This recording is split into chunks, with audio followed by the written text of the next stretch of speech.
ఆగండి ఆగండి, నేనండి. వాయమ్మో మళ్ళీ వచ్చావా? వచ్చేసానండి. ఏంటమ్మా ఉప్మా చూపిస్తున్నావు, టైం చూపిస్తున్నావు, ఈసారి ఏం చెప్పాలనుకుంటున్నావు మాకు?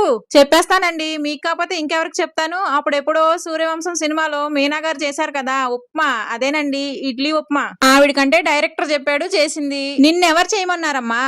నాకు కూడా మా డైరెక్టర్ చెప్పాడండి. నేనేదో నిన్న తప్పించుకున్నాడు కదా, ఇవాళ ఎలా తప్పించుకుంటాడో చూద్దామని చెప్పి శనివారం నైట్ ఇడ్లీ పెట్టానండి.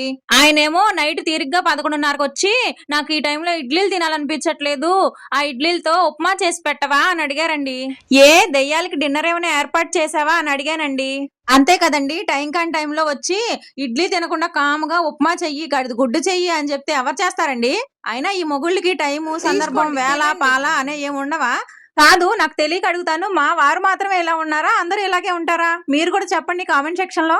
మనం ఇంట్లో వాళ్ళ మీద ఎన్ని కారాలు మిరియాలు నూరినా చివరికి వాళ్ళు తింటేనే కదండి మన కడుపు నిండేది.